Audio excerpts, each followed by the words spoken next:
and then that's how we knew that we matched each other's freak. Beg your pardon. Is that not what it means? I don't think it means what you think it means. Right, okay. No.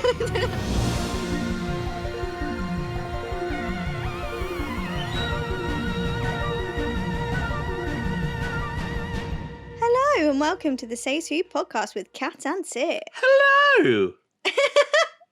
I tried to match your pitch there as closely as I could. I love saying that. It's so fun. But it was quite difficult with having such a deep, manly voice as I do. Yeah, it's certainly something. Thank you. Don't worry, I'm sure that all of the dogs howled at my... How you been? Yeah, I'm good. How are you? I'm good, thank you. Do you want another go at that? Do you want to sound more enthused? No, as you know, as you've been here with me for the past hour, I'm feeling good. Yes. I'm really excited about today's episode. I'm quite looking forward to it. You should be. Mainly because... Guys, you should see what we've done. Yeah, we've just named the tier list, the tier list tiers. Okay, what I want to ask is... Hold on. We're doing... Today's episode is a ranking of every 10th Doctor episode because... Why? Drum roll, please. It is today when... You never get any better at drum rolls. It's because I can't roll.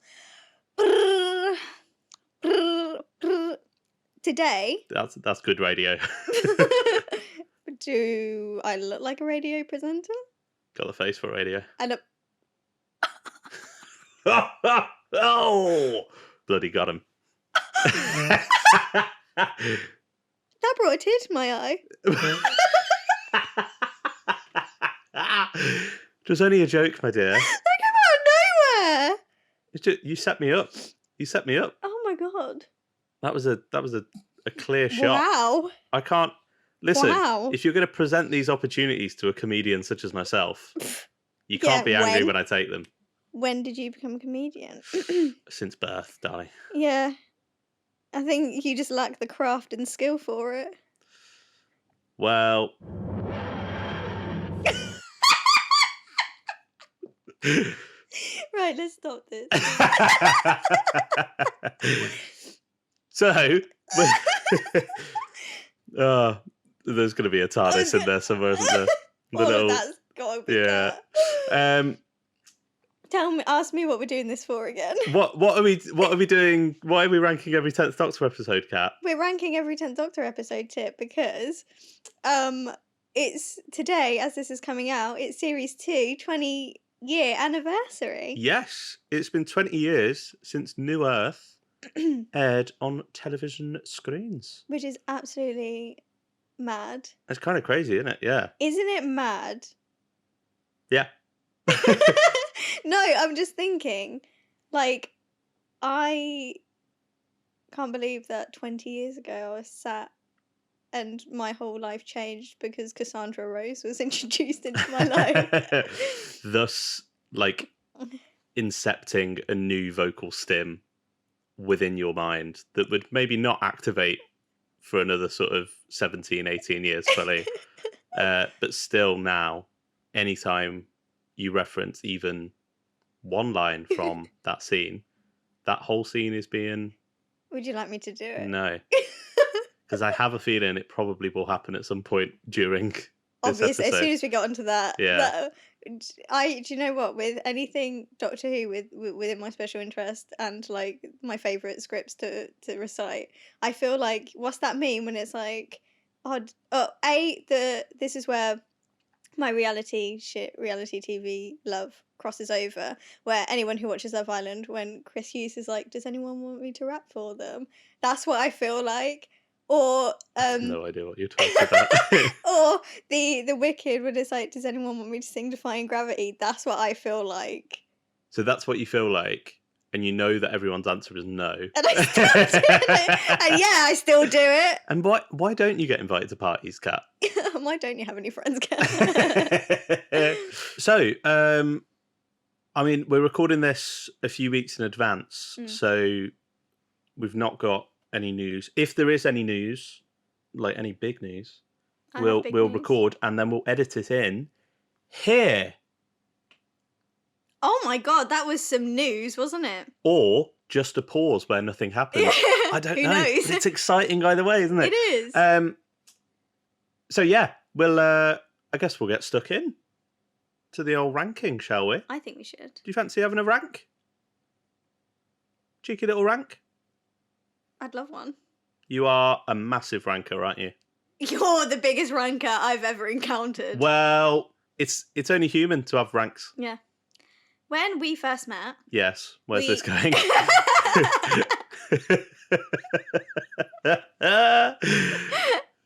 When we first met Yeah. and we found out that we liked Doctor Who at the train station, we got out our rankings.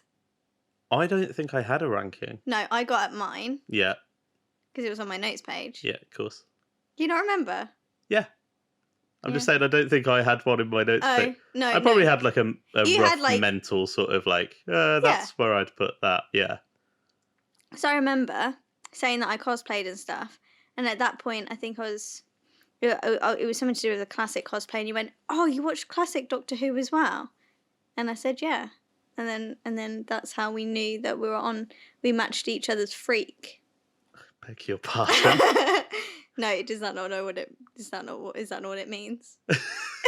I don't think it means what you think it means. Right, okay. That's when I'll retake that. That's when we don't know. No, that's staying in. Wow. I misunderstood what that meant. No, I just thought it was like, oh, like I knew you were a Doctor Who fan when different kind of freak. Yeah. Yeah. I thought it was like, oh, like you two match each other's energy. Right. The You know? vibe. Like your vibes are matching because Yes. Yeah. Should we get stuck in? Yeah. So, let me get this tier list up. I've prepared a lovely tier list. Let me just set the screen recording. Just fill for time. I have a new hyperfixation on red pepper hummus and paprika lentil crisps. So I'd definitely... They're from Sainsbury's. The thing that annoys me about Sainsbury's is they don't do... What? You told me to fill. Just so everybody knows, I needed like 5 seconds for this, but no, go on. No, and I think other people would understand this. It's really annoying because Tesco do the 2 for 1 on the dips. So, and they're quite a bit cheaper. But Sainsbury's never do, and then I have to pay like 2 lots of £1.35 for my red pepper hummus. And Which would be how much? What? In Tesco, £1.25 for 2. So not only are you not getting 2 for 1. Yeah, I also have to pay more. Wow. Yeah, it's just a bit annoying. But I'm addicted to it at the minute, so I can't stop. I've been eating like a whole pot of hummus every day with half a bag of crisps. So, we're gonna the other reason that we're doing this specifically, obviously it's series 2, the series 2 20th anniversary. Yeah. But in a few days' time, Yeah. it is one Mr. David Tennant's 55th birthday. Of course it is, because his in April's birthday like me. Of course it is. So, we sat together and came up with the names for this tier list.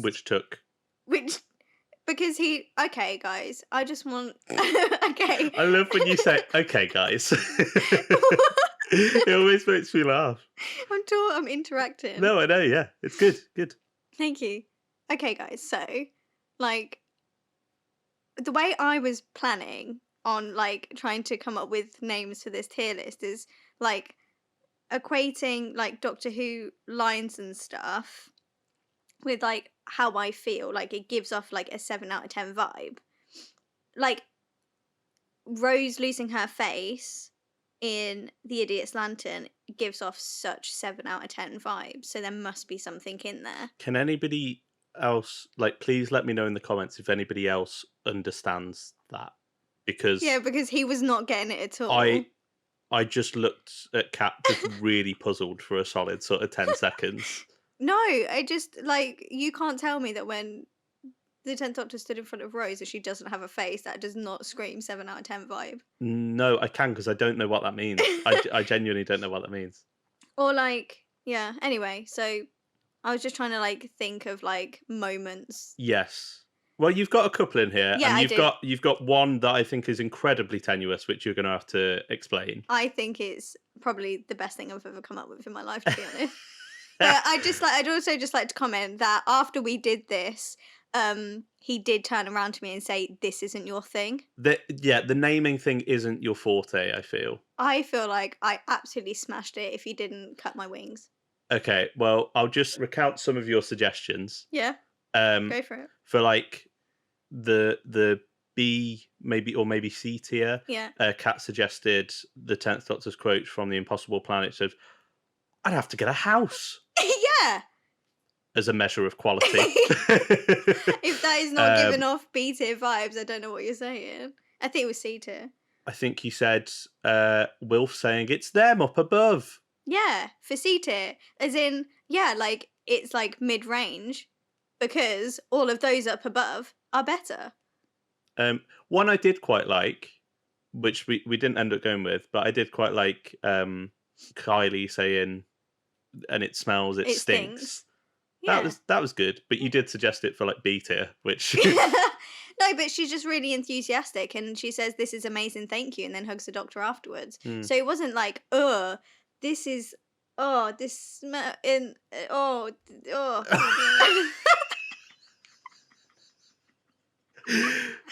distracted. I saw. Yeah. Right, should we get into this? Because I feel like this is going to be a long episode anyway. Strap in, everyone. If you are listening on the Spotify or Apple or wherever you get your podcasts, you might want to switch over to the YouTube version because we got you can see the pretty tier list and all of the tier names, which we're going to go through now, aren't we, Kat? We are. So, for S tier, we've called that the Harvey Wall Banger. That one was mine. Yeah, that was Kat's. That was good. See, and he said I don't have talent. No, this is what I mean. There's you know, I mean, I suggested the banger bit, but we're such a good team. Aren't we? Yeah. A tier, Allons-y. Like, come on, let's go. Yeah, that was tips. This one is Kat's tenuous one. B tier is maybe brackets top, just for the other like 99.9% of people. Could you explain it? Yeah, so in is it The Sound of Drums? Or is it Lost of Tunnels? Yeah, it's the End of Sound of Drums. End of Sound of Drums. You know when Sim Master plays is it called Voodoo Child? Voodoo Child by Rogue Traders. Yeah. When he plays that and it says, "Don't say maybe, maybe." Yeah. Cool. So C tier is Yeah. Like, well. With the inhale afterwards, I think. It's one of those wells. It's a D tier, Leeds. That was my first one. I'm not going to Leeds. Iconic. I love Turn Left so much. That goes through my head every time I go up and see my mates Reese and Katie, who live in Leeds. Yeah. Every time. It would make sense too, yeah. And I'm like getting on a coach or a train, I see it and I'm like, Leeds. And lastly, the bottom tier, which is E tier, Burn It With Me. Yeah. Yeah. Another one of mine. See, the majority are mine, so. You know what? Thank you. Yeah. It's like that thing of what they say about writing, that you gotta just do it, and it's like, you know, it's like an old tap. You gotta turn it on, let all the shit come through, and then the good stuff comes, the clear water. Did you just call me an old tap full of shit? No. I'm calling your tier naming skills an old tap full of shit. But it's not anymore because we've got some good ones like Harvey Wall Banger. Thank you. And Burn It With Me and Leeds. Thank you. And then whatever that Sound of Drums one was. Oh, shut up. We loved it. We started singing it afterwards together. Great duo. Thank you very much. It is a banger. It is. Anyway. Okay, so let's get started with some Sycorax action. Yeah. We're getting sycoraxy. We are. The Christmas Invasion. I challenge you to put it in a good tier. I'm trying to remember where we put it for the Christmas specials ranking. It's one of my high ones. I'm feeling. Should we? I think Alonzi. I was gonna go maybe Toclafane. That's got to be our band name. I feel like it's like a high B tier Okay. for me. But I wouldn't look at Christmas Invasion and go, maybe. Well, that kind of is the flaw in your naming convention for this tier. But yeah, I'm feeling B tier. I think low Alonzi. Okay, let's put it there for now. Okay. And we'll put all the other Alonzi's and then above front. it, and we'll see if New Earth. New Earth. Okay. 3, 2, 1. Alonzi. Well, What? Oh, I was going to swear at you. I think a lot of your love for this episode is nostalgia. No. I don't think it's It's an absolutely brilliant first episode for series 2. No. Yeah, it is. No. It's funny, it's wacky, it's got like the body. It's the weakest RTD opener by a long stretch. You're actually full of it. That's untrue. I think some people really don't like this episode. And I don't understand why. I think it's great. It's just campy. It's a little romp. Yeah, I think it's just not got that much substance to it for me. You're stabbing me in the back and then really turning the knife. I hope you understand that. Well, I feel like that was always going to be the way with this. Well, can we have it in maybe Toclafane then? I really don't think it's all well. I'll stand my ground on that. I We're feel like in the middle. I feel like New Earth is like a 6 out of 10 story. False. That's my feeling. That's nice. My feeling is that you're wrong. Right, we'll Put go. it in maybe Toclafane. We'll go low, maybe Toclafane. And then you're gonna go Teeth and Claw. That's a banger. I think Teeth and Claws. See, maybe Toclafane. What? I was not expecting that. Yeah, I'll put that there. That's fine. I think it's better than New Earth though. No, it's funny how I skip Teeth and Claw, but I never skip New Earth. That doesn't mean anything. That's Really? Go on, do what you want. You're gonna anyway.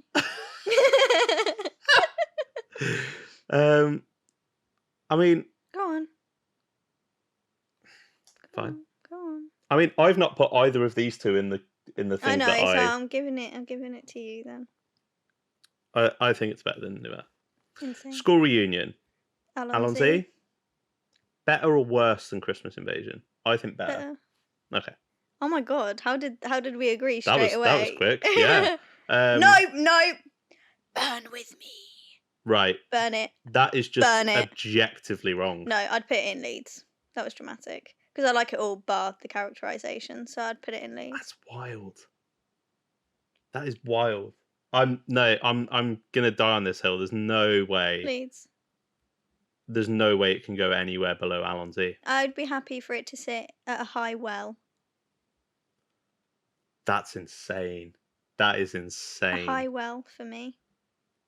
I think the concept of it is great.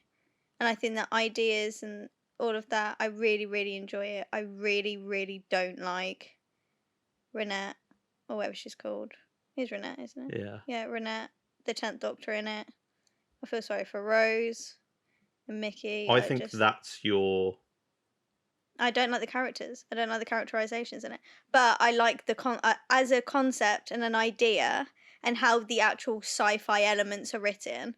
I really, really enjoy it, and I think that's great. What lets it down is it's 10 Renee and Renette and Rose stuff. But it really pushes it down for me. I think your bias is showing your 10 Excuse rows. me? I think your 10 rows bias is showing. I can't see it. I just don't see it. It's just not correct in the brain. It's just how I feel. It's just how I feel. Like I said, the story It's fantastic. The characters of our main cast, I don't vibe with. I don't think it's... That is nuts. Not even a maybe Doctor Fame. Only if it's after New Earth. Oh, this is the second best story of the series, and there's an argument that it's the best. No. I will put it there, but that pains me to do so. If 10 wasn't the way he was If in if it were me, that's going there. No way. Yeah, take it back down right this second. But that's... I refuse to have that. Yeah. Rise of the Cybermen, The Age of Steel. Yeah. Alonzi. Oh, no. It's got to be before Tooth and Claw. No. Yeah. All the parallel Earth stuff, the introduction of the Cybermen being done so brilliantly, the redesign of the Cybermen. The thing with... The resolution. The thing I don't really gel with, like the parallel Earth stuff, that first part is sort of all about the parallel Earth stuff. And I know because the Cybermen stuff is what it's trying to do is ground the story first. But I know what it's doing. But they seed in the Cyberman stuff really well. Yeah, like it's sort of bubbling away. But like, I don't really care about Pete's world, like as a concept. And I feel like the story. Can you not understand what this means to Rose? This is a Rose story. Yeah, I don't. And you don't care about Rose. Care for it. You don't care about Rose. You don't care about women. Wow. No, you don't. Okay. That just doesn't really do much for me. I think it's like solid. Yeah. You best believe. But I'd personally put it after the Christmas Invasion. So if you want to put it above Tooth and Claw, I'd be happy with that. Okay, I'll go with that. Right. I'll go with that. The Idiot's Lantern. Oh, okay. On 3? Okay. 3, 2, 1. Leeds? You know what? Yeah, put it in Leeds. It's got... You know what? Because it's got some really good bits in it. And I really love Campy, Rose and 10 and their dynamic in it. It's got some charm to it. I think it's probably of... It's time. You know what solidifies it in Leeds for me? Go on. That ending. I was going to say the ending just isn't go it, to is it? Yeah, no. Go to him. No, I know. Why don't you make life without him and never contact him again? How about, if he wants... Oh, but he's your dad. Don't give a fuck. It's also really out of character for Rose as well. Really out of character for Rose. Really out of character for the Doctor. Yeah. Yeah. And especially when this isn't even the only, weirdly, story in this series about an abusive father. Yeah. And even though I have very, negative feelings towards Fear Her, to give it credit, that handles that theme and that kind of storyline much better and with much more nuance, and doesn't side with the abusive dad. I'm fine with that. I'm fine with it in Leeds, Yeah. That's not what I'm going to argue. Okay, 3, 2, 1. Harvey Wallbanger. Yeah. That's love the Impossible Planet. The best of the series. Yeah. Oh yeah, and you said what? Are you saying The Girl in the Fireplace is better than that when you say argument for the best series episode? There's an argument. That's what I'm saying. There's an argument that's beats that. Personally, that's Impossible Planet's number 1 for me, and then Going to the Fireplace is 2. Ridiculous. But I'm saying that for some people, they would say that Going in the Fireplace is their favourite, and I'm all right with that. Madness. You're really not happy, are you? No, I'm not. I'm really not happy seeing it there. So that's fine. This is going to be a fun review when we get around to it. It's going to. I think it could be the end of the Say So podcast. Right, Love and Monsters. Okay. This one's hard because I like everything about Love and Monsters. Don't clip that. I love everything. I love everything about Love and Monsters except for the Absorber Loft. That's the thing that lets it down for me. But I really love all of the character drama stuff. I love it being Dr. Light. I love all the stuff with Elton. Not all of the stuff because the paving slab's too far. But in the story, I like Linda. I love Jackie and kind of telling a bit of her side on how she feels about this. I also like just how ballsy it is. Yeah. Just experimental. Like I respect them for taking that kind of a swing. Yeah. It's also extremely grounded, and this is the best thing about what the first era of Russell does, is he really grounds it. Like just his run. Well, I think generally Series 2 is like it's a difficult second album. Yeah. You know, they've had such a hit with Series 1. With Series 1, and it's was that a fluke? Was that just lightning in a bottle? And it Can wasn't. you replicate that? Yeah. And I don't think it's as it's not strong. It's not Series 1, but it absolutely is a brilliant second And I think series. they're trying to find their feet a little bit. They're pushing in some different directions. Yeah, but you wouldn't want just a photocopied Series 1 exactly. with the 10th Doctor. And I think Love and Monsters is like the prime example of them kind of experimenting and pushing the boundaries a little bit and seeing what they can do with the format. Okay, so where do you want to put it then? For me, I'd say top of Leeds, bottom of Well. Okay, that's genuinely insane. I was not expecting that. I was thinking around, and I don't even necessarily like, because I'd have put it in Well. Put it in Well, because it's like, well, yeah, it's good or bad. It's very, is it? Yeah, no, yeah. Put it in Well. Yeah. Yeah. Oh God, I'm scared where you're gonna want to put Fear Her. I don't even think it's that bad. But if you put in Love and Monsters in Well, you probably have to put Fear Her in Well as well. I would put Fear Her in Leeds below Idiot's Lantern. No, I wouldn't put it below Idiot's Lantern. If you're going to put it in Leeds, put it above Idiot's Lantern. But I'd have it after Absorbaloff. Yeah. I think put it between the two. Yeah, I put top of Leeds. No, bottom of Well. No, it's not that good. It's not good enough for that. God's sake. It's not for your number system. It's what? Well is a 6 out of 10. It's not a 6 out of 10. Here it is. No. Here it is. No way. Here it is. Can you explain the number system again? Because I'm getting confused. Right.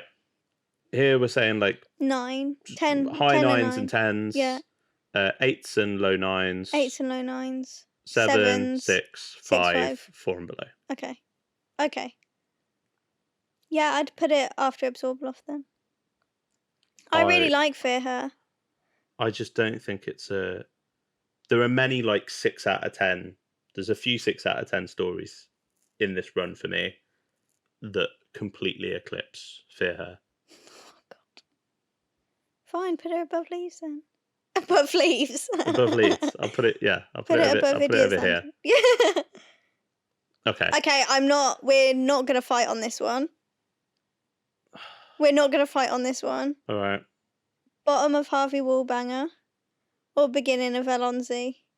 I mean, they're your two options. Yeah, I'd put it at the top of Alonzi. Go on then. Yeah. I can't even tell you how many times I've watched Doomsday in the past. Well, just this month. Week. Yeah. Cinema. I do think it's... We don't need to know. Is it the strongest of the Tennant finales? No, it's not, but it doesn't matter. Because for me, the thing with this story is, apart from not really doing anything with the Daleks and Cybermen. That's my only criticism that I have with the actual story. It sticks the landing in its second part. Yeah. Whereas I think Last of the Time Lords and Journey's End are quite a drop off. That's insane for me to hear. What, you don't agree with that? No. Well, we'll get round to that in a bit then. Yeah, I was going to say. The Runaway Bride. I love it. No, I don't know what you are, you big thing, but a spider's just a spider, and an axe is an axe. No, do it! That was genuinely like something had possessed you. I love it. Wow, thank you. I felt a bit Phil Mitchell. It was a bit Phil Mitchell. Right.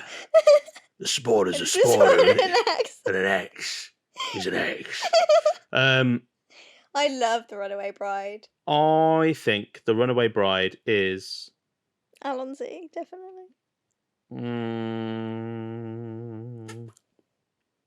I would put it. I think it's a good 7. I think it's top. What? I think it's top of maybe because, and I really like Runaway Bride, but You'll pin it under the Christmas Invasion? Yeah. What? I think the Christmas Invasion is a better story. The Runaway Bride's a more fun story, but in terms of like, what even is this? what do you mean? What are we even doing? No. I mean, are we ranking it based on story or off of love? Off of what? Off of love? Like love for it? What are we doing here? You ask this question every time. What are we doing here? It's the quality of the episode. Okay. I'd be happy for it to sit in Alonzi after the Christmas Invasion. Okay. Yeah, sure. Okay, thank you. Smith and Jones. Now, you know that I really like Smith and Jones. It's alright. I think... Oh no, I'm scared. I think the strongest of the Tennant openers. See, I think it's better than New Earth and Partners in Crime. You know how we were having a discussion about Inferno earlier? Yes. And you said, like, I know objectively it's good, but I just can't vibe with it. Yeah, sorry to just drop that bombshell, everyone. Yeah, sorry, I'm doing my classic Who rewatch, don't know if you know. Yeah, because I was saying, like, oh, I've just finished Inferno, and I really enjoyed it. I had a really good time with it. And you were like, and I was like, excuse me? No, you took it quite well, actually. I thought you were going to... Not like this, not like now. Oh, this daft old face. Yeah. What were we talking about? I don't know. Smith and Jones. Yeah, so... You just went on a tangent. So, no, that's my point. Oh, that's how you feel about Smith and Jones? That's how I feel about Smith and Jones. Like, objectively, I know it's really good, and I can write essays and have reviews on why it is a good story, and I 100% get that. But I just don't quite vibe with it. It's just not quite it for me. Like, on a personal level. I'm willing to admit that maybe part of it is because this is where I... Is this where you started? Well, The Runaway Bride 3. is the first one that I remember sitting down to watch. Right.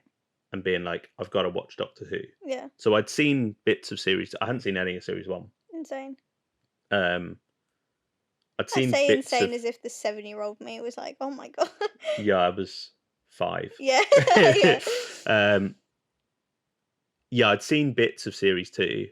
I vaguely remember bits of School Reunion, and I remember Girl in the Fireplace being on whilst my parents tried to make me play a board game. Bless your heart. Yeah, like different little bits and pieces. But Runaway Bride was the first one I remember sitting down to watch, and then come Series 3, I was that kid in school that loved Doctor Who. I mean, loads of people loved Doctor Who, but not as much as me. Yeah.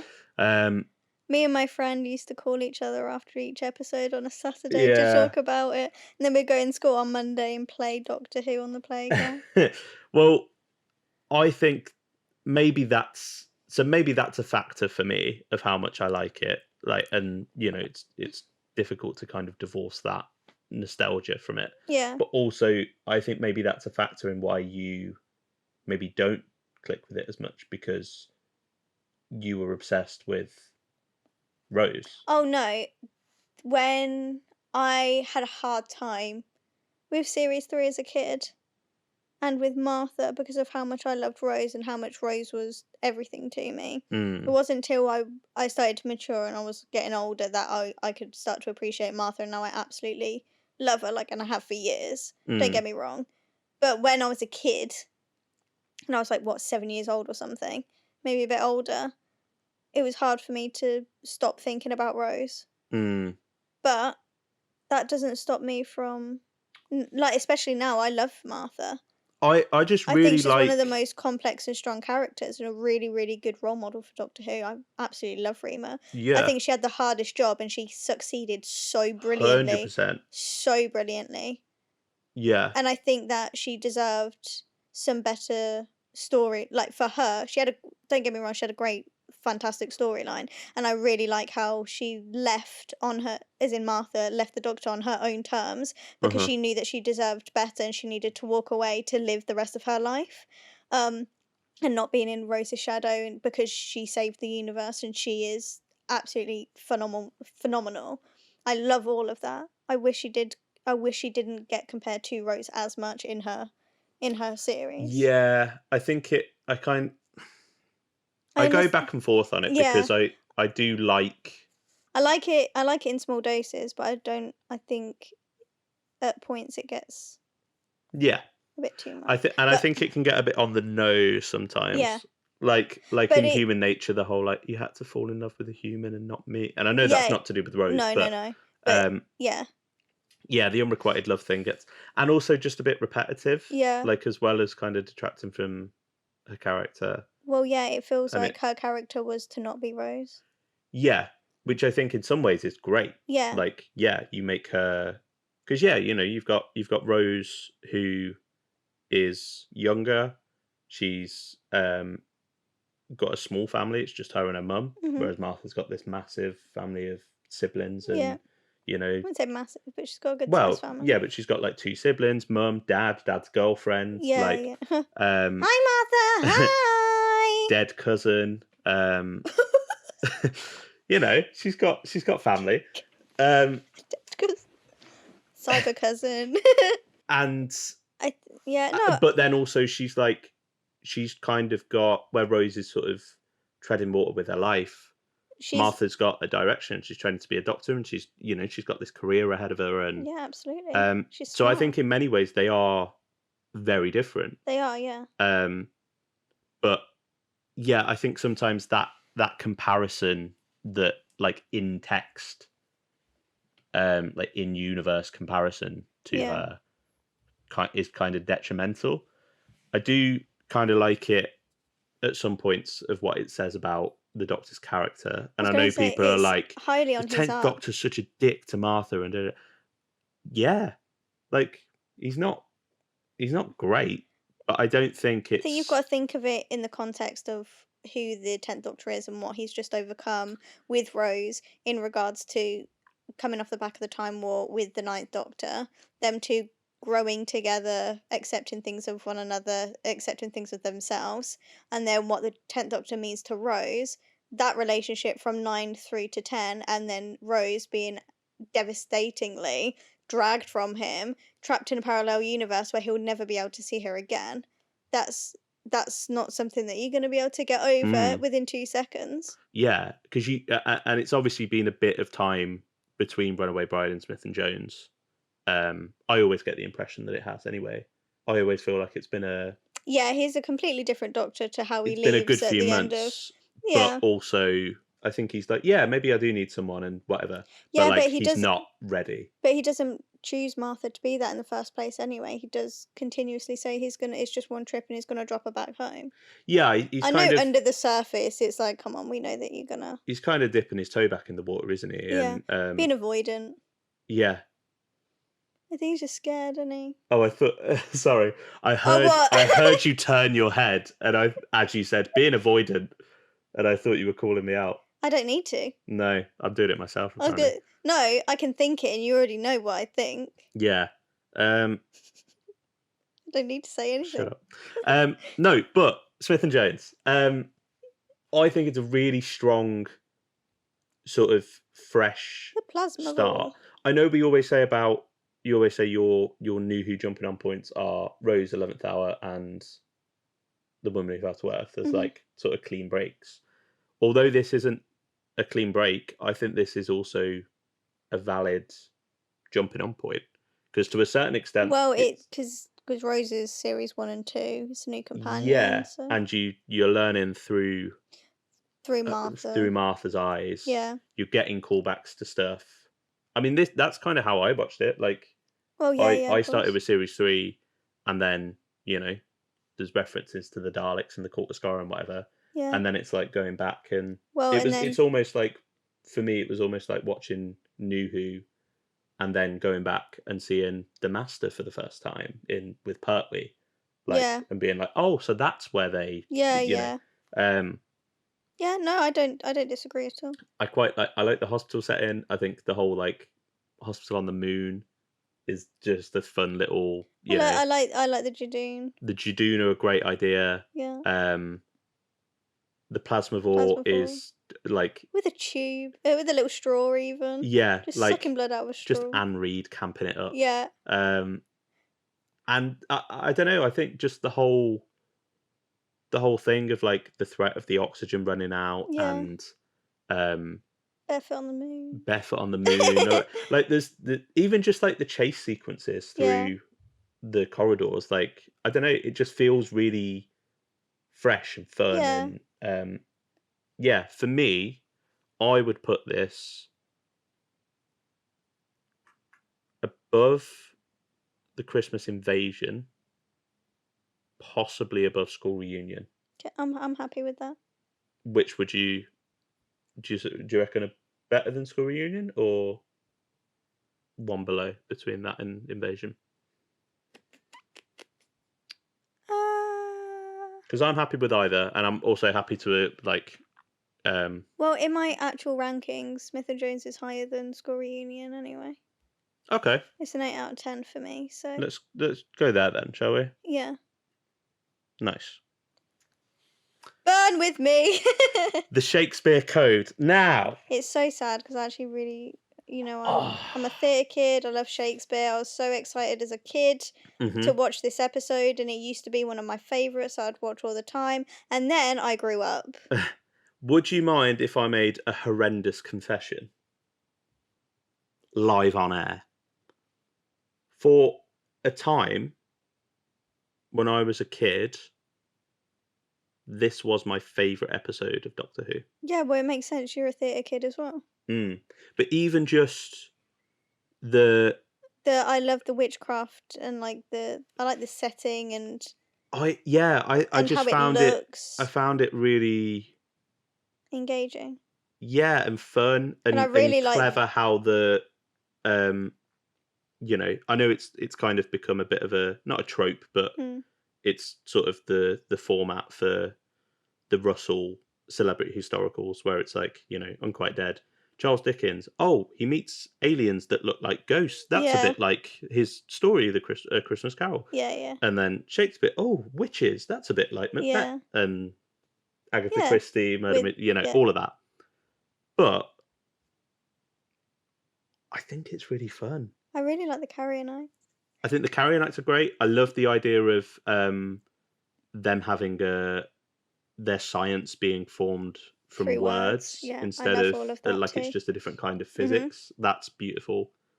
I really like that thing that Doctor Who does, which the new era sort of hasn't, where it explains the supernatural. Yeah. Like within the context of the episode, And realistically, they come from a universe where their physics are made from words. That doesn't really make any sense. Like that is a little line throwaway to ostensibly have magic. But I like the cheekiness of that. Like it's same with Tooth and Claw. It's not a werewolf; it's a lupine wavelength Haemavera form or whatever. Yeah. But also it's a werewolf. Yeah. And I like the kind of tongue-in-cheek sort of little wink at the audience, like we know. Yeah. We know you know. I think what lets it down is some of the. Oh no! Sorry, I was just going to say, but like Oh. the RTD2 era just goes, gods, magic. Yeah. It exists. Yeah. I kind of liked in Church on Ruby Road where it's saying that their Coincidences. language of luck and chance and coincidence and stuff. It's a different kind of science. Yeah. And I was like, okay, so it's still doing that. Yeah. But then that kind of never really comes back. Salt. Yeah, I don't know. And like, I don't need it for everything. Like the toy maker stuff, I'm fine with that just being like, he's an elemental being that can play with reality and how it works. Yeah. But yeah, I don't know. I think I'd like more of that sort of cheekiness, because otherwise it kind of, it's like, well, what are the rules? Yeah. What can we do? Yeah. Like, and you know, stuff like in Part in Other Ways, like Rose being the bad wolf, and she just disintegrates all the Daleks and brings Jack back to life. Yeah, but she absorbed all the energy of the time vortex, and I was meant to do that. So don't even come for that. No, I'm not criticising it. I'm just saying the way that functions within the narrative is ostensibly magic. No, she absorbs the energy of the time vortex. Yes. It's not magic. But the way it functions narratively is her waving her hands and everyone turns to dust, or she just brings... Because she has that power. John Barrowman back to life, which is a crime. That was me. I don't wish death on him. I don't wish ill of him. I just wish him to shut up. Yeah, anyway, speaking of cancelable people, this is written by... it's him, isn't it? Yeah.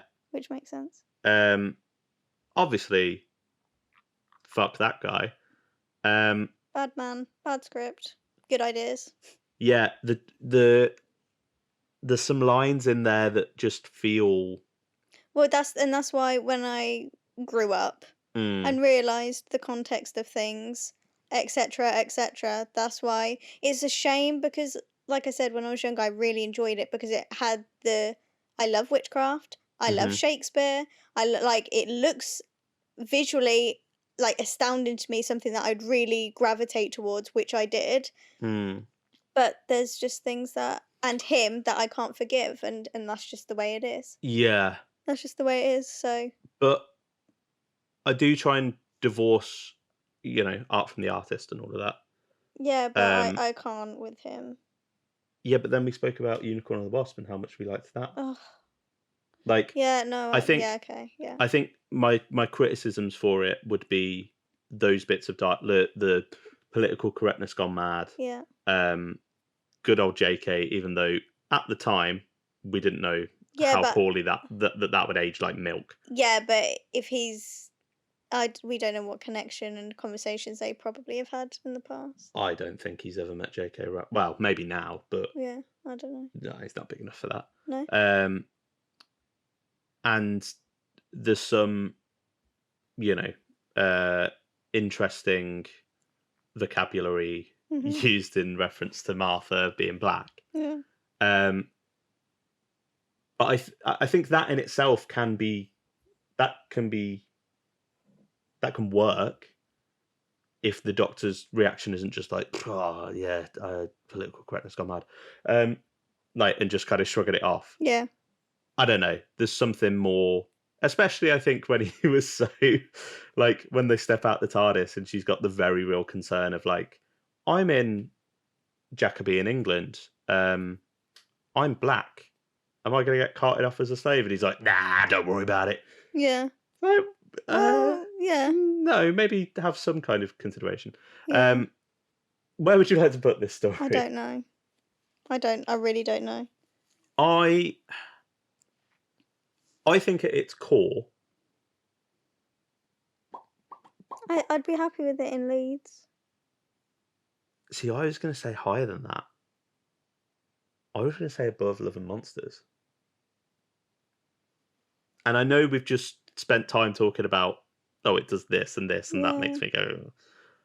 But after Love and Monsters, I'd take. Okay, let's do that. Gridlock, what a Harvey Warbanger, gridlock. Oh. So But I like Gridlock. Gridlock's a 9 out of 10. What are you going on about? I don't love it. Gridlock's a 9 out of 10. Gridlock for me. It has everything that you want in a Doctor Who story. And it bridges the gap between modern and classic Who. And introduces a lot of What, things. by just bringing the macro back? Hey. Yes. But this is the episode that bridges the gap for you. No, I'm just saying what it does. I love Gridlock. I think it's absolutely great.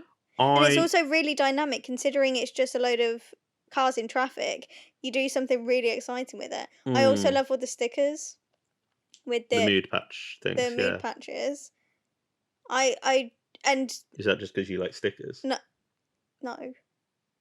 I pulled a face. No. I am obsessed with stickers. However, no, I think it's a really interesting concept. I think it's a good follow-on from New Earth, so you're still connecting it to its previous series. Brings back the macro, which is a really good like breeding ground for the macro, really, with the gases and stuff. Right, okay, yes. I also really like Above the do they call it the motorway or something? With the little pop-up like vendors, and how gritty and yeah, I don't know. Yeah, I think it looks great. It's got a proper it's grit to it. It's got some kind of cyberpunk vibes to it. I think it's got that kind of Blade Runner aesthetic with the grimy back streets, I was gonna say, dodgy markets and with Martha being dealers, essentially. And Martha being dragged off. Just so that they could try and get through. I just think it's really good, and for an episode that is essentially just cars at a standstill on a motorway, they do really interesting stuff with it, and it's also very dynamic. I remember watching, I don't know if it was Doctor Who Confidential, but this really stuck with me, and has done since I've watched it. Russell explaining the direction of this episode and saying, trying to do something exciting and dynamic with the direction, and having the Doctor drop up and down instead of left to right, and all of this kind of thing. Just different ways of directing a scene and making it something and pleasing to watch. I think this episode does a lot, and it does a lot for character as well. You see Martha grow particularly in this episode, but you also see the Doctor really grow, and then at the end of the episode when he's like, okay, I've got some explaining to do type of thing, and that sit down with in the middle of the back street grimy streets, just pulling up 2 chairs and just sitting down and having an honest conversation with Martha, and her undoubtedly learning so much and understanding so much of the Doctor and his actions. This episode does so well. You've taught me around a bit there. Half a wall banger. Good work. Thank you. After that, because it's one that I'd very rarely be like, I'm going to put on Gridlock. I don't think it's the strongest. I would say maybe. Also, David Tennant with kittens. I would say maybe between. I'm so scared. I'm so scared. Maybe between Smith and Jones and School Reunion. Really? Originally, before you started talking, I was going to go there. No. Can you put it between Doomsday and Smith and Jones then? Yes. Thank you. Even though I do think Smith and Jones is better. But that's fine. I'd rather watch Gridlock. I'd most probably watch Gridlock before putting on Smith and Jones. Interesting. Oh God. Now. Oh God. Oh God. Daleks in Manhattan and Evolution of the Daleks. Leeds? Yeah, it's in Leeds, isn't it? Yeah. I do think it's better than both of those two, though. Yeah. Yeah, all right. I think there's some some interesting stuff in There's some interesting stuff in it, but Jesus Christ. there. Yeah. Yeah. All right, the Lazarus Experiment. Okay, This so. is one that I used to hate. Oh, really? Yeah, I used to, like, as a kid. But now, understanding the themes of Series 3, growing up, being more mature and older, I think that it's a really, really good episode. The only thing that lets it down, and it's not even their fault, it's Mark Gatiss. No, I'm joking. It's just poorly aged CGI, and it's not even their fault. It's just how it is sometimes. But also, it wasn't great at the time. No. The Scorpion King comparisons are justified, I think.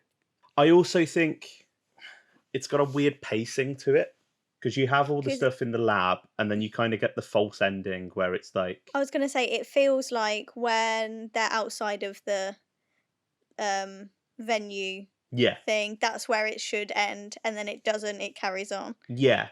I agree with that. I think the stuff in the church is quite cool, like the doctor's speech about immortality and all of that.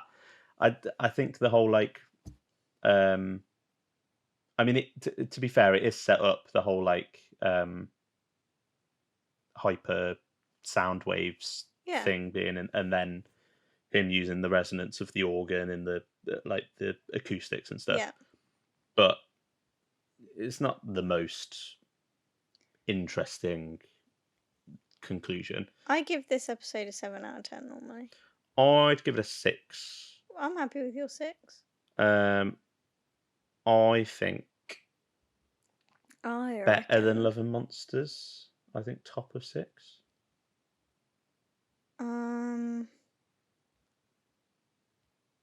Oh, what do I hate more, the Scorpion or the Absorbaloff?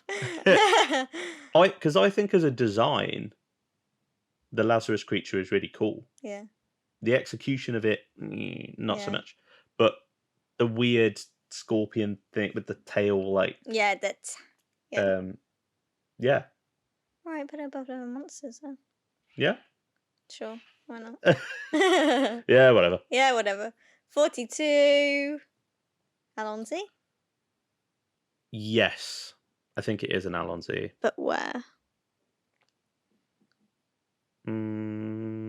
I'd say in between Smith and Jones and School Reunion. No, I think School Reunion's better. In between School Reunion and the Christmas Invasion? Although I think The Runaway Bride's better, but we compromised on that. Yeah, I would be tempted to put it at the bottom of Alonzi. Okay. Yeah? Yeah. If you'd like our full thoughts on 42... check out our 42 review, episode 42. Hey! Human Nature, Family of Blood. Do we even need to... 3, 2, 1. Harvey Wallbanger. Top of Harvey Wallbanger? Yeah. Yeah, of course it is. Correct. What do you mean correct? I live and breathe for the Human Nature and the Family of Blood. Blink. Okay. Ready? Oh, are you gonna talk a bit? I have to. Okay. And it's because you know what, and I'd accept this. I'm always conflicted with Blink. Because I know that this is an absolutely outstanding, brilliant Doctor Who episode, and I get it. I don't know why I can't get myself to that level. I don't know why, like, on a personal level, I can't meet it. Because I love the Weeping Angels. I make models of them. I really like the concept. I love the dialogue. I think it's a great Doctor Light. I love all the stuff with the, like, DVD. Like, Moffat really did knock it out of the park, and it's the best Weeping Angel story. But I don't know why I can't give it. I don't know why internally I can't match it. Okay. So objectively, it's a 3, 2, 1 Harvey Wallbanger.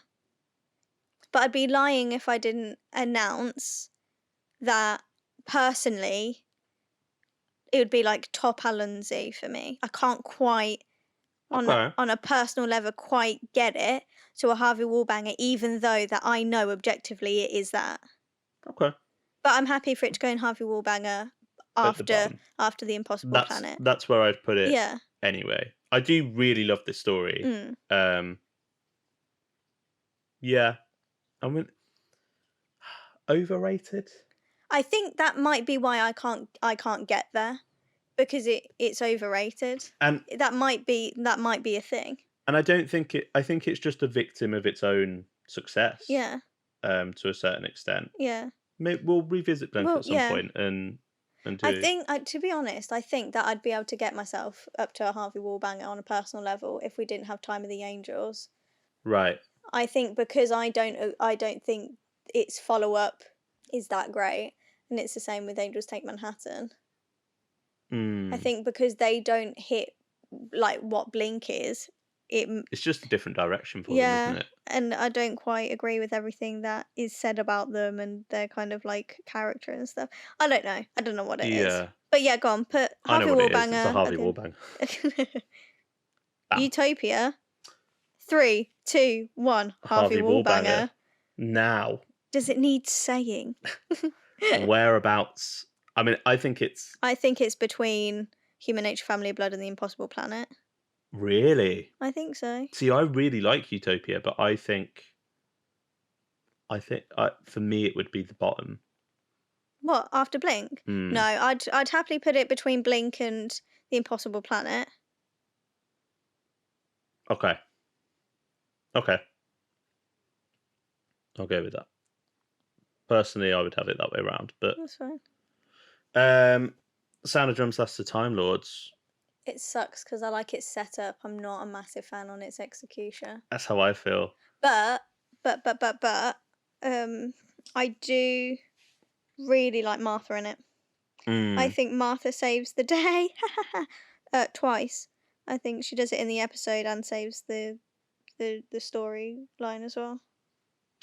I think Sound of Drums is like an 8 out of 10. Yeah, me too. It's the Last of the Time Lords. The Last of the Time Lords. I think I gave a 6.5. It's like a 6, yeah. So meet in the middle and do a 7. Yeah. So is it maybe Toclophane? I think it's maybe Toclophane, yeah. I'd put it above The Gun in the Fireplace. I'd maybe put it at the top of maybe Toclophane. Oh. I think it's stronger than the Cybermen 2-parter. See, I think the first episode is. I don't think the second episode is. But I think that first episode does so much. Okay. All right, do that then. It kind of, yeah. For me, I'd say it's at the top of that. Would you like to say any statements on Jesus Doctor?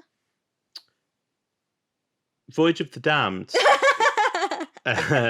Well, we argued. Well, didn't argue, but we disagreed. We often do. Yeah. I love Voyage of the Damned. I think I do genuinely think, because the host gave me nightmares.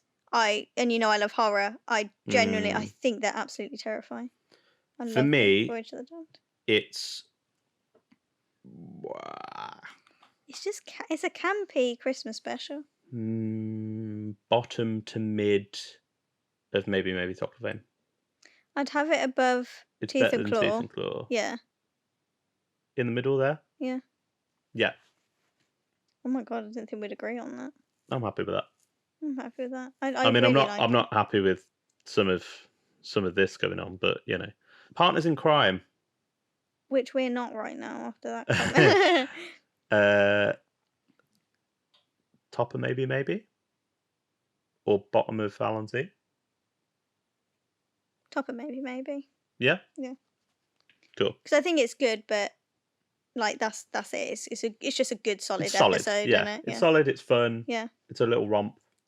The Fires of Pompeii, again, one that I can't quite get there with. Yeah. See, for me, that's an Allons-y story if I've ever seen one. It's a solid story. I just can't quite get there. And we've got Amy Pond. We've got the 12th Doctor. It's insane.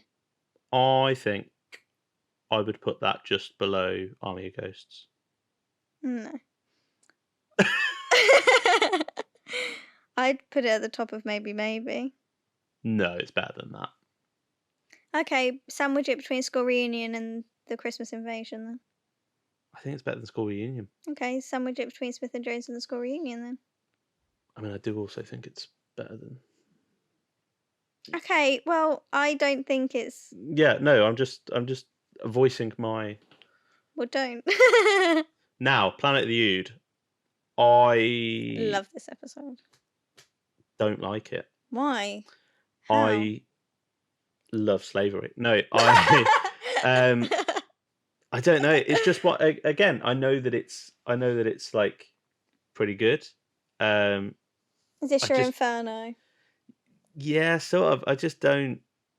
I've just never really got it. It's a maybe.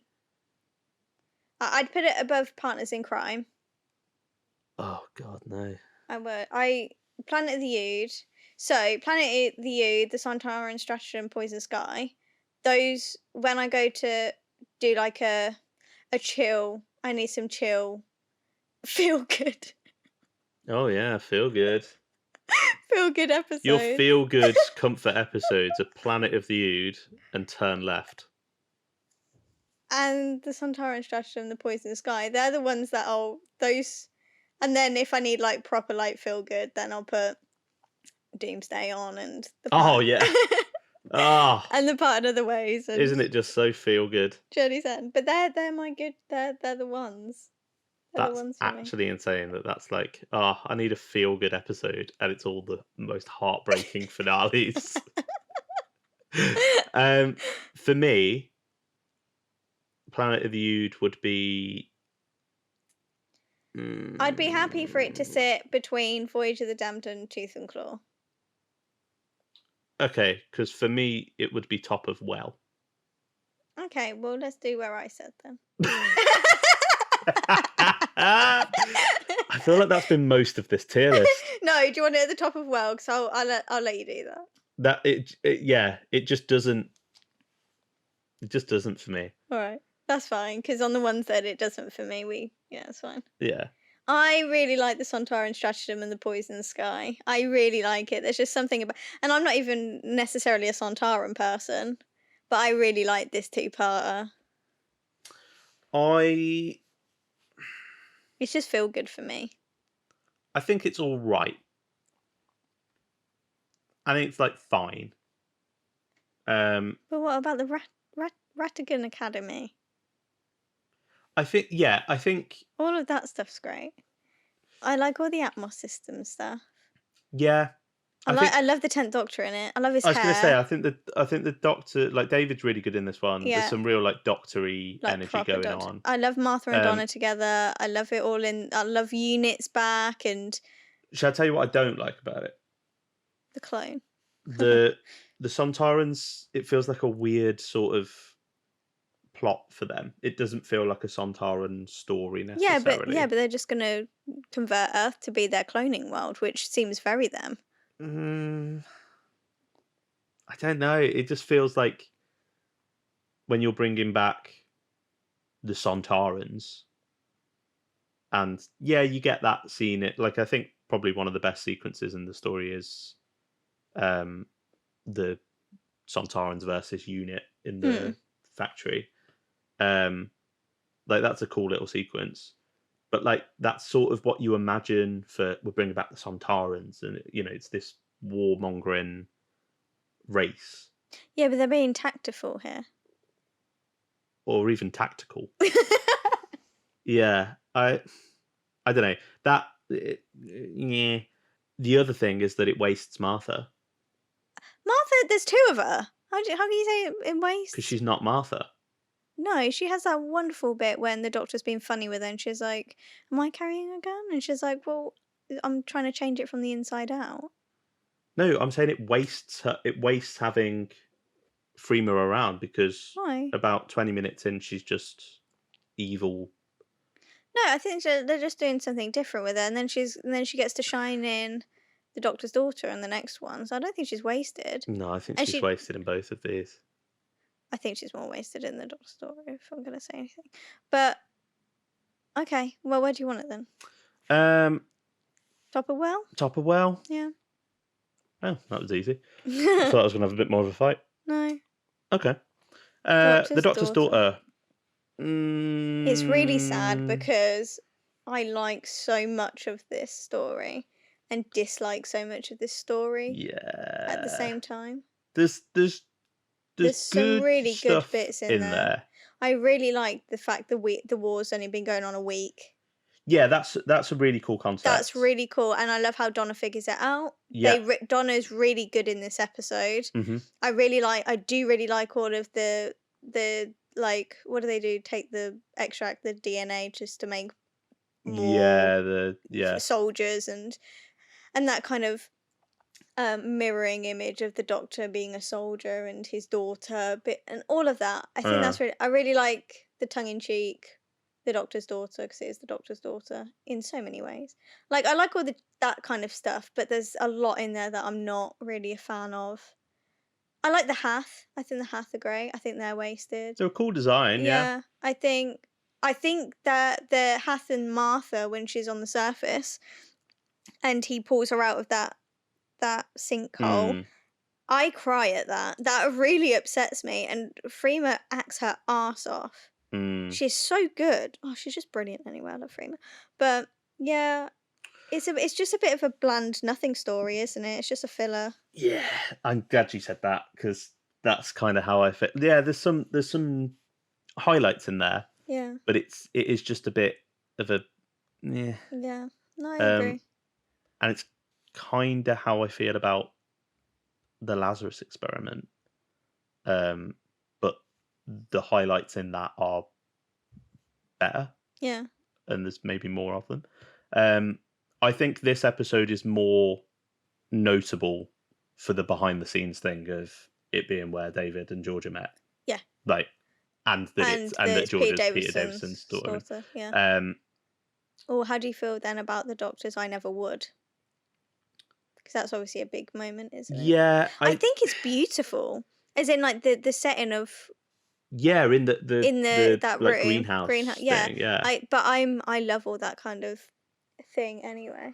It's maybe a bit too much. Do you think it's a bit too much? I think that scene. I think it's gorgeous. What? As in, like, acting-wise? Just the script and the performance. Yeah. Bit too hammy for you. Yeah, maybe just... I don't want to say David's overacting, because I think the script kind of is asking exactly what he's given. Yeah. But I think it maybe pushes slightly too far. Do you think? Well, he's doing and the heavy breathing. I never would. Yeah, but I think I kind of get that though, because that's kind of he still hasn't fully recovered from the Time War, in which he thinks that he's just destroyed his whole family as well, and now he's got a new opportunity, and he's got this daughter who he's only just warmed up to, and now she's dead. So I can buy it. But I don't know. It just feels maybe it doesn't feel like Time Lord Victoria's the Waters of Mars. I think it feels very on the nose, very almost surface level. Yeah, but that's what the script is, though, isn't it? That's what I'm saying. I'm saying that's why I don't connect with it, because I think I think David's doing exactly what the script wants him to do. Right. Okay. But I think what the script is leading him to do is overact. Oh, okay. Where do you want to put it then? I think it's Leeds. Yeah, I was happy with top of Leeds. Yeah? Do you think it's better than Darks of Manhattan? Yeah. Yeah. I'll go with that. I think they're kind of equal. They're on the... I was going to say they're kind of level pegging. On the same. Much of a muchness. Yeah. The Unicorn and the Wasp. I really like this episode. Maiden! It's just fun. It is fun. It's fun little run around, isn't it? David Tennant and Catherine Tate getting to do Alonzi, then, isn't it? Full comedy. It's an Alonzi for me. Yeah. Where I think between School Reunion and Christmas Invasion. Yeah, I'm happy with that. Yeah? Mm-hmm. Okay. Little bit of buzzing there, Vicar. Don't get angry. So camp. Science in the Library, Forest of the Dead. Now, we reviewed this recently. You should go, Doctor. And I did a really good acting sequence this afternoon, didn't I? That's true, yeah. Kat walks across her front room without bending at the knees. And I was like, what the fuck are you doing? There was no like context for this. Like it was just quiet and she just started walking about like, yeah. You were vaping and I was just waiting for you to finish. Yeah. And you were like, what are you doing? I was like, hey, he turned out the lights. Yeah. We should go, Doctor. That's good, isn't it? That's really good. That's really good, isn't it? It was really good. Yeah, it was pretty good. Thank you. 3, 2, 1. Harvey Wallbanger. Yeah, but where? I think above Utopia. Yeah. Is it better than Impossible Planet? I think they're on the same level. Yeah. Which do I prefer? I have watched Silence in the Library more. But I really like all the complex and nuanced stuff in the Impossible Planet. I think in between Utopia and the Impossible Planet. I'll go with that. I'd be I mean, it's either there or there for me. I can't. Me too. Really decide. So, what's that? Midnight. Midnight. 3, 2, 1. Harvey Burn Wallbanger. it with me. Oh, hate this episode. I was just like genuinely stunned. What do we have as number 1 currently? It slaps. Human Nature, Family Blood. Would you put that above it? Yeah, okay. I would. Yeah, I would. I think Midnight Apps is genuinely one of the best pieces of Doctor Who ever written, 100%. But I've watched more Human Nature, Family Blood than I have for Midnight, definitely. But I'll let you have it because I know that you're passionate about that. I do love Midnight. No, but also I really like Human Nature, Family of Blood. But I need you to compromise on the next one for me, so I'm going to let you do whatever you need to do. Okay. All right, we'll leave that there then, and we'll see. In my eyes, Turn Left is a Harvey Wallbanger. I know you're going to make me put it in Alonzi, but I want it for the record that Turn Left is a Harvey Wallbanger. I would put it top of Alonzi or bottom of Harvey Wallbanger. Oh, really? Bottom of Harvey Wallbanger. Harvey Wallbanger. Turn Left slaps. That didn't go in the direction I thought it was going to. That's great. Oh my god. Yeah, I'm happy with that. Turn Left's like a 9 out of 10 for me. Yeah. Oh my god. Yeah. Yeah. The Stolen Earth, Journey's End now. Oh no. So I think The Stolen Earth, 9 out of 10. I think Journey's End, a 7. I'd flip that. That's nuts. The Stolen Earth for me is an 8 out of 10. It's not a 7. Okay, all right, I'll allow that. And then, to be fair, I consider both of them 8 out of 10s, but I always skip The Stolen Earth because I get straight to Journey's End, don't I? But The Stolen Earth has got all of the best. I know, it's great. Bits. Sometimes I watch it. I don't disagree. I think both of them are a solid 8 out of 10 for me. But I just need to get to the bits. That's why I always watch the last episode. I just have to get there. It feels like The Stolen Earth is building and building and building. And you've got all of this that we're introducing all of the characters and they're finding the Doctor and they don't know what's going on. And the Doctor and Donna are trying to work out where the Earth's gone and going to the Shadow Proclamation. Yeah. And then we find out it's Daleks and they're just like literally obliterating full houses and like yeah, it's great. All of this and it's building and building and building. Yeah. Davros is there. Oh my god, Rose is back and they're going to reconnect. Oh my god, they're going to the Doctor's been shot by her. Oh my god, he's regenerating. Yeah. And then it feels like Journey's End over its runtime kind of goes. So we're on the ship now. No. Davros is here. We'll kind of have a bit of like. I like the scenes in the basement with Davros. Are you kidding me? But I feel like the story, like the plot, is just kind of like hovering. Well, no, because we're exploring it now. It's not hovering. It just you can't build and build and build and build, get to the plot, and then go, oh, no, we're just gonna rush through this now. No, I think that's a pacing thing then, because that first episode you're going bang, bang, bang, bang, Well, all of these things, da da da da yeah, da da. which is building, and now you've got it in real time. No, because you're not in the plot. That's not the plot. That's the story. That's character, and but like the whole stuff with the reality bomb is very much sort of in the background. Well, it's not, but you've got to. Davros hasn't seen the Doctor in forever. I'm not saying that those scenes should be cut or anything. I'm just saying, like, I'm just letting you know how you're wrong. That's all. I just think build into having the first part be this massive Dalek invasion, like the scale of which you've never really seen in the show before. Yeah.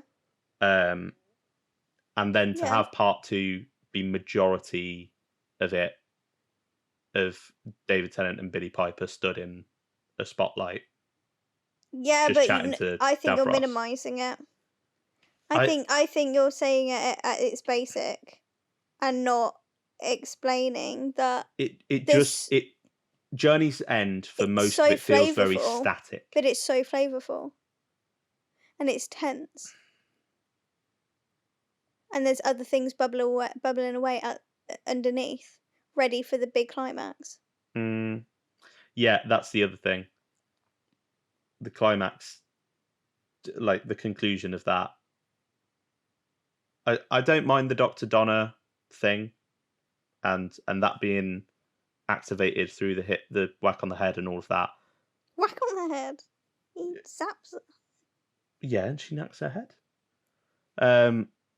But yeah, it makes you sound like he bonked her. Just bonk. Dr. Donna mode activated. Just her flipping a few switches and the Daleks are going roundabout. I hate it when I read people say that, and I hate it even more that you just said that within my presence. Why? Because it's not just that. Well, it is. Go on then. What is it? Because there's so much to the story that you're just ignoring. I'm just saying that the conclusion to that story, that's how the plot's wrapped up. All right, if it's not flicking some switches, you tell me how it's wrapped up. Because I know that she uses the right. Okay, so if he's controlling all of the Daleks off of that panel. When is he controlling the Daleks? No, I said if, because obviously he's got his little skirt with all his buttons on as well. Yeah, but he doesn't control the Daleks. No, but if there are always going to be like mechanics and stuff for him to be able to take control and make sure that he's still in control, isn't there? And it makes sense now that she's got all of this knowledge and stuff, she knows exactly how to combat them. Well, he's not in control because the whole thing is the Doctor being like, "Oh, when they've got you down here, you're their pet." Yeah. He's not got control. No, I know. He's their like creator. Yeah, but there are going to be ways in which that he can overcome them if he needs to. Hence why Donna was able to do it using that control panel. That's never been a thing, though. Yeah, but it's obvious, isn't it? That's just building blocks. Well, they kill him in Genesis, so when was that a thing?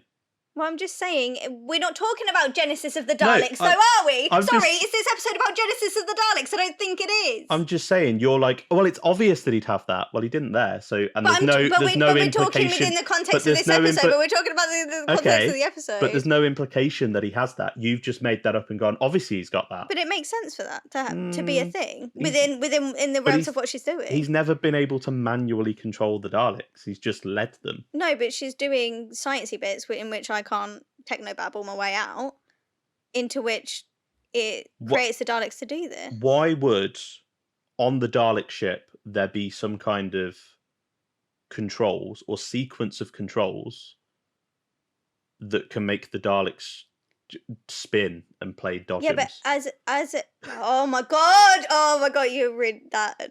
Stop saying things like that, because you're minimizing what it is when you say things like that. What is it then? No, when you say, and they're crashing about playing dodgems, like, come on. They literally are pushing them around, being like laughing and like kicking them. Don't say but saying, playing dodgems with. Well, they are, because they just push them into each other. I don't want this argument with you. You're the one shouting, dear. I know. I'm getting angry. I know. I'm getting frustrated. I'm just saying you're saying I'm wrong, but No, I do think it's more than that, and I think that when people use that argument, it is minimizing what's actually happening. And I do think that it makes sense in the realms of it, because if you're going to, I just think in my logic, if you're going to be this evil whatever, regardless of whether it's Davros, regardless of whether it's the Daleks, Dalek Supreme, Dalek Leader, whatever, that if you ever feel like at some point there could be any situation where you're going to have to take control, you would have things in place to be able to do that. Because that's just how it is when there's someone evil in power. There are always going to be ways in which you need to put a muzzle on someone. Yeah, I get that. And so I just think it's logical, and I think with the mix of Donna and the Doctor now in her head, she would formulate these ideas and be able to execute them the way that she does. But also, I don't even just. Okay, how would you write the ending? What would you do the ending? I don't know. I've not sat there and thought about how I'd write the ending. I think you should have. Okay, sure.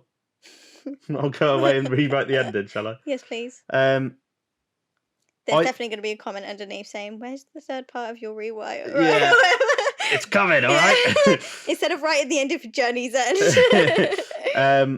I don't know. I just think to have them at like the height of their power, the Daleks. I mean, we are the god of all Daleks. Yeah, like they're pretty much like a few steps from the finish line of winning. Mm. And I think for it to be just like Davros, but remember you got Dalek Khan as well doing bits. But that's what I mean. I think if there's some kind of like, it just feels anticlimactic to me. Okay. It feels like a bit of a, and then they stop them. No, I think it's more. It doesn't have any kind of dramatic or like narrative weight for me. I think it's just you've seen it so many times that it's lost its feel. But I reckon when you watched it first time, you were like, "Oh my god, this is incredible." Yeah, because I was 9 years old. No, but I even think as an adult, if you hadn't watched it 1,000 million times. I've not watched it. You watch it 1,000 million times. I think you forget that not everybody watches it every few hours like you do. That's not even the finale that I watch all the time. Yeah, I know. You still watch it a lot. I think it was the least on my counter. I think it was only like... How many times do you think you've watched Journey's End? Like I couldn't tell you. A rough estimate. I couldn't tell you. I mean, this year I think I've watched it maybe 6 or 7 times. So realistically, you've probably seen it about 100 times. Oh, over. Right. So this isn't your like nostalgia bias making you defend it so hard, no? No, I think it's genuinely fantastic. Okay. I think Donna's ending. Oh my god, Donna! Incredible. No, please. Oh, it's so heartbreaking, and the end scene as well is just, and Wilf. Yeah. Wilf. All of that. All of that is just incredible. I'll even give you your Bad Wolf Bay stuff. I'm not a massive. It bothers me that, and I don't know if it's perspective, of when they were shooting David Tennant as 10-2, but he's slightly a little bit taller than the 10th Doctor on the left. Just be the way the beach is, isn't it? Just a little bit, so it's noticeable, and it really annoys me. and no, I'm not going to talk about the doubles ears. Okay. You definitely watched it too much. I'm not saying that the doubles ears are bad, by the way, because that makes me sound like I was just about to rip him and say he's got horrible ears. He has lovely ears. You can just tell they're not David Tennant's ears. Okay. I just wanted to put it out there.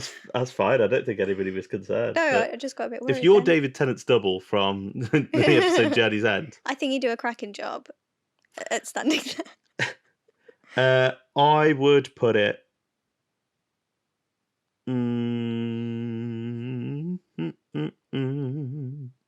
It's above Partners in Crime. Yeah. Good. I'm glad we got that out there. I would put it above the Christmas Invasion. Yes. Good. Would I put it above Unicorn and the Wasp? Yeah. Yeah. I put it above Pfizer Pompeii. No. Yeah. Okay, well, let's put it in between School Reunion and Pfizer Pompeii. Okay, then. I'll do that. I'll go with that. Okay, we've discussed the Next Doctor a lot. We have. So the Next Doctor, great concept. I really, really like the concept of Jackson Lake. I do like the info stamps. I think the Cybermen are wasted, and I don't like the Cyber King. Mm-hmm. There we go. Top of Well? Yeah? Ooh, but I'd watch in between Poison Sky and Ood. Yeah, okay. Because they do waste the Cybermen. And I would rather put on I never thought I'd say this. I'd rather watch the Sontarans than the Cybermen in this context.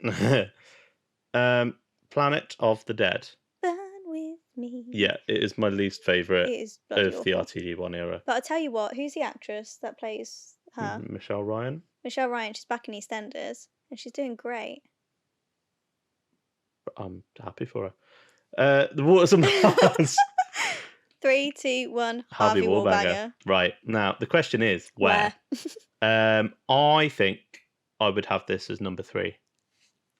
I think I'd have it just after Human Nature. Yeah, but I'd agree with above that. Impossible Planet. I would agree with that, yeah. Yeah? Mm-hmm. Nice. Now we're going to fight, aren't we? Yes. So take a look at the time at the time of the video and where we are now, and you'll see how long we fight for. So, The End of Time Part 1, can we agree, is a little bit scattershot, a little bit messy. Yeah. Yeah. It's if you come for the second episode. If there's you come for part 2. There's some really good stuff in the first episode. Cafe scene. The cafe scene. Even like John Sim, when he's eating the burger. Yeah, and I really like their little scene. Not so much the fire bolts that he's firing and stuff, but him like being hit by him, like being hit by one in the chest, and then he runs up to him and grabs him, and then just drops him, and then that whole scene of like, yeah, you can hear the drums and all of that. Yeah. Yeah, I like that. Mm-hmm. I quite like the stuff with the woman and Wilf. That's a cool little sort of ongoing mystery. Yeah. I like the woman in general and the mystery around her. Things I don't like. I don't really like Skeletor Master. I do. I understand that people don't like his little fire lasery things that come out of his hands. Like, I understand that's very campy. Russell maybe had an extra shot of coffee in his that morning or something. Like, I can understand that, but yeah, like it doesn't offend me. I don't. But mind I'm not like, yeah, that's cool. Yeah, like, no. All right. All of the Naismith stuff. I'm not really that asked about Naismith. Yeah. Shimmer. Yeah, the Vinvoce I don't really like. Or the Wilf stud. Or the Wilf. The Wilf stud. Have you seen the Peter Cushing movies?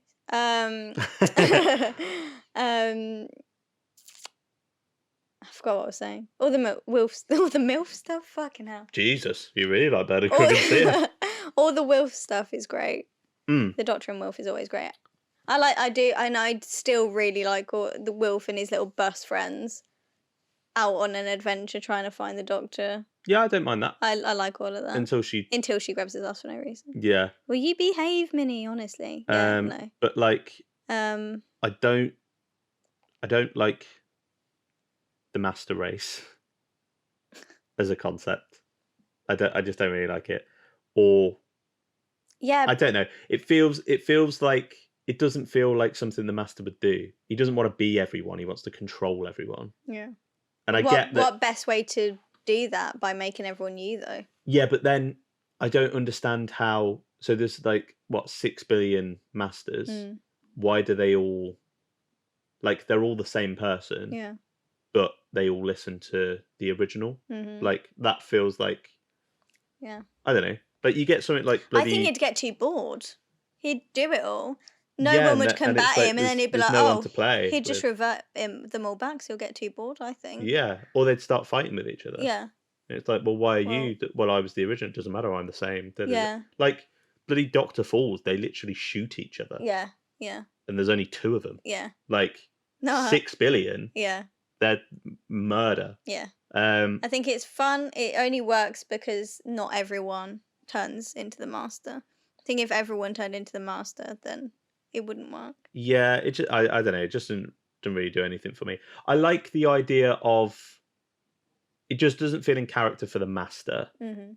but Yeah. I do like the idea of a villain transplant, not even necessarily themselves, but like changing everyone on the planet. So that they obey just them. Yeah.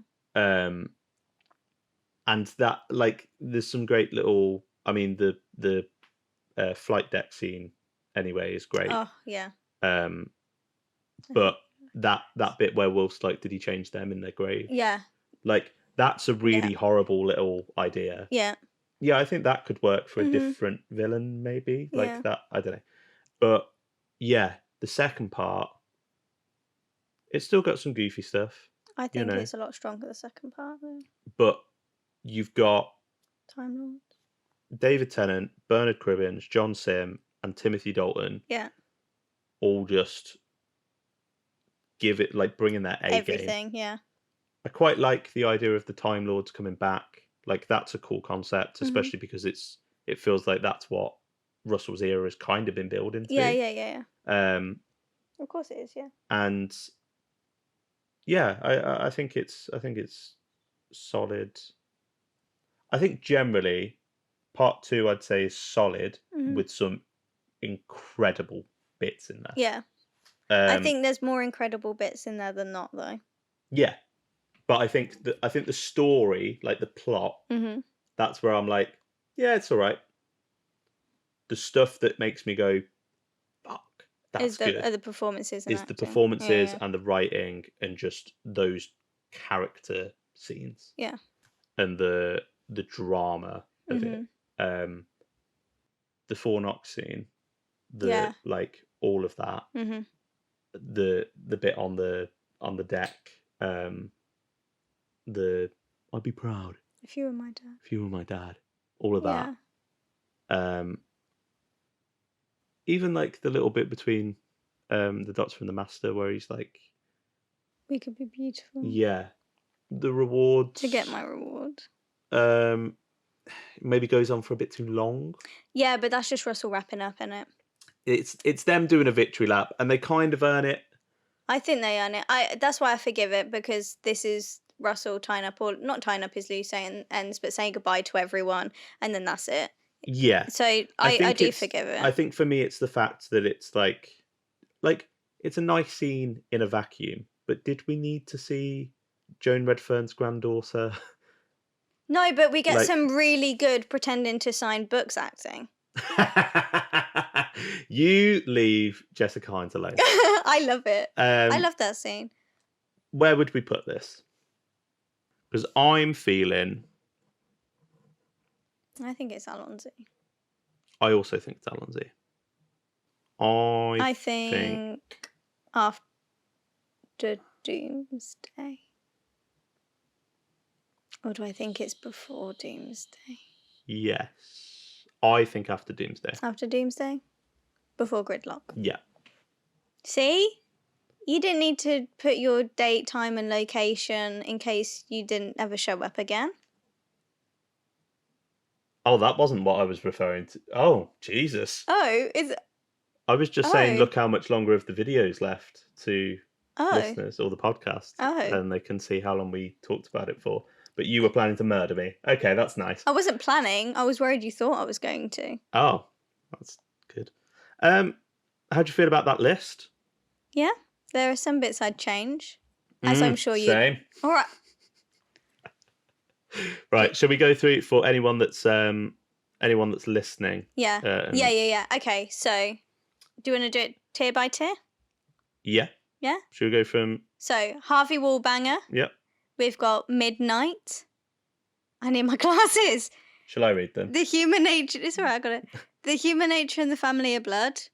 The Waters of Mars. The Impossible Planet and the Satan Pit. Silence in the Library, Forest of the Dead. Utopia.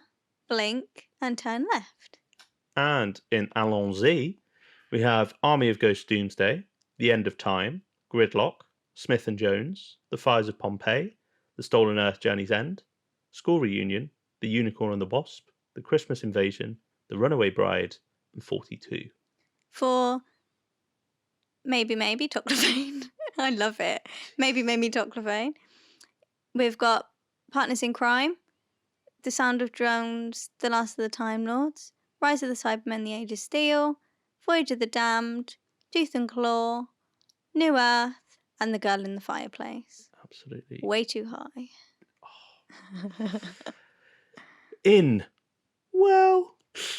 We've got The Sontaran Stratagem Poison Sky, The Next Doctor, Planet of the Ood, The Lazarus Experiment, Love and Monsters, and The Shakespeare Code.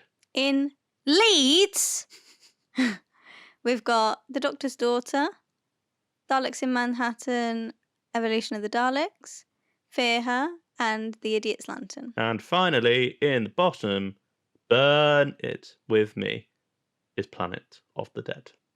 I don't know how they fumbled so hard with that. Well, But do you know who wrote it? No.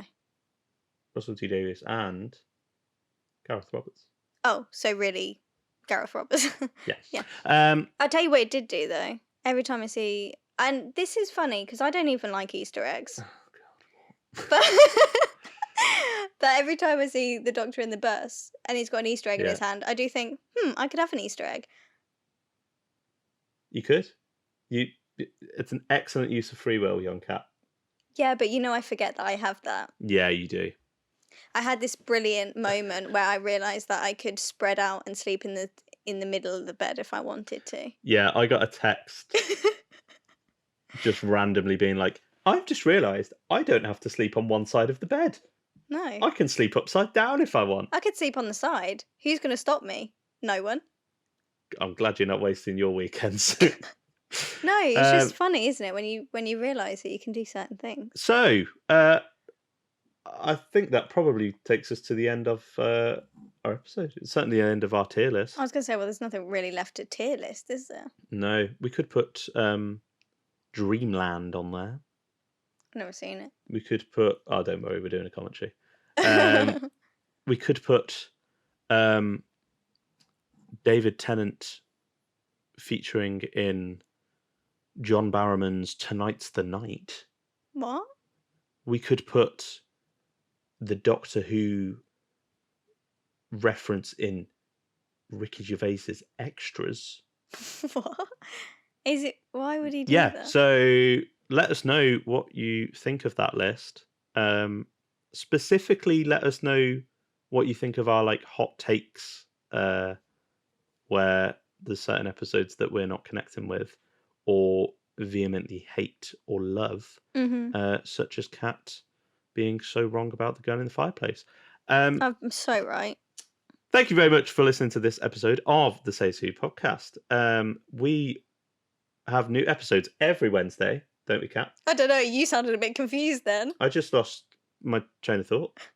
All right, you do the outro and see how you stumble through it. Oh, massively stumble through it. There you go then. We do. We have episodes every single week. Yes, we do. Every Wednesday. Every goddamn Wednesday. Unless it's not on a Wednesday. And yes. But it's usually on a Wednesday. And they will be on YouTube, on Apple Podcasts, and on Spotify. We also have a Patreon service where we have lots of bonus content, including commentary tracks and bonus podcasts. You can go and support us on there if you would like. If you have enjoyed this episode, please give us a like, comment, share it around, subscribe on YouTube, follow on Spotify and Apple. Maybe even leave us a review. That's absolutely fine with me. but only a good one. Only a good one, obviously. Why would you leave a bad one? We don't need to know anything negative. No. we criticise ourselves I was gonna enough. say. Thank you. We don't need it from outside third-party Yeah. sources. But if you would like to see what we're up to, and get more updates on the pod, Kat, where can they find you? They can find me on Twitter and Instagram at simplykatie_xo. Hmm. Where can they find you, Tip? Thank you very much for asking. They can find me also on the Twitter at @SuddenBiscuit, or indeed on the Sudden Biscuit YouTube channel, which you may very well be listening to this here podcast on right now. Thank you again for listening. Next week, we will be back with... Drumroll, please. We're talking underrated episodes. Oh, yeah. So come join us for some more hot takes. Yeah. Yeah. Yeah.